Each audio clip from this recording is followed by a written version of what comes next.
આવું જ સેવ કંટોલાનું શાક જો તમારે બનાવવું હોય તો વિડીયો પૂરો જોઈશો। જો વિડીયો ગમે તો લાઈક કરો, શેર કરો અને સબસ્ક્રાઈબ તો જરૂરથી કરો।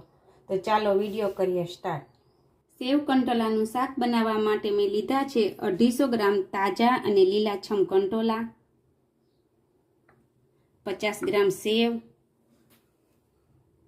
રાઈ, હળદર, લસણવાળી ચટણી, ધાણા જીરું પાવડર, નમક, લાલ મરચું પાવડર। તો ચાલો કંટોલાનું કટિંગ કરી લઈએ। કંટોલાને આપણે આવી રીતે લઈને આગળનો ડીટિયાનો ભાગ કાઢીશું, પછી આપણે આ રાઉન્ડ શેપમાં આવી રીતે કાપીશું।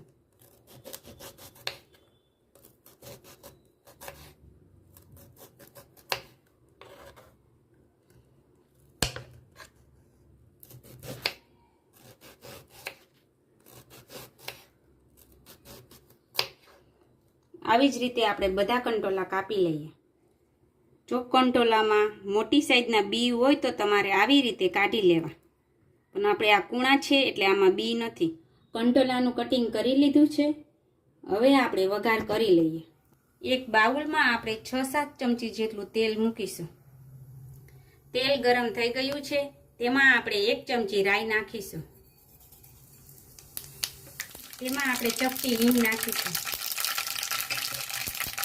હવે જે આ કંટોલા કટિંગ કરેલ છે તે નાખીશું।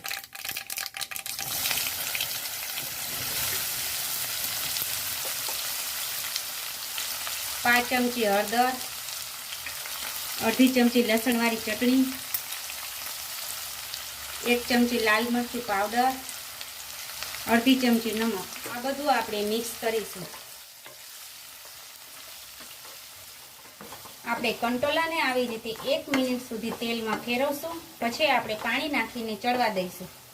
તમે ઘરે કંટોલાનું શાક કેવી રીતે બનાવો છો તે કમેન્ટ બોક્સમાં જરૂરથી જણાવજો।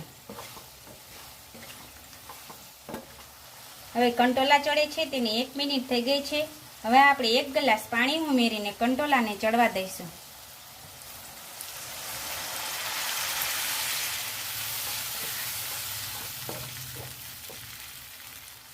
હવે આ શાકને આપણે ઢાંકીને 5 મિનિટ સુધી ચડવા દઈશું।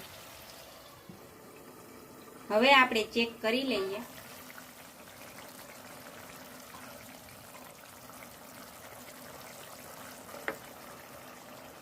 આપણે એક ડીશમાં કંટોલા લઈ લીધા છે અને આવી રીતે આપણે દબાવશું તો આ કંટોલા ચેપાશે, એટલે હવે આપણું શાક આ રેડી છે। તો આપણે એમાં સેવ નાખી દઈએ।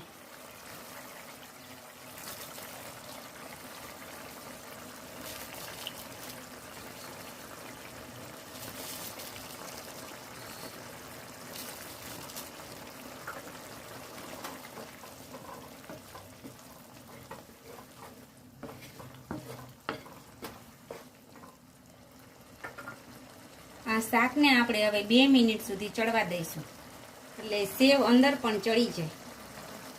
બધું પાણી બળી ગયું છે અને સેવ કંટોલાનું શાક રેડી છે। તો એક બાઉલમાં કાઢી લઈએ। કંટોલાનું શાક જેવું દેખાવમાં સરસ છે તેવું જ આપણા શરીર માટે ફાયદાકારક છે। હવે મળશું નેક્સ્ટ વિડીયોમાં। Thank you.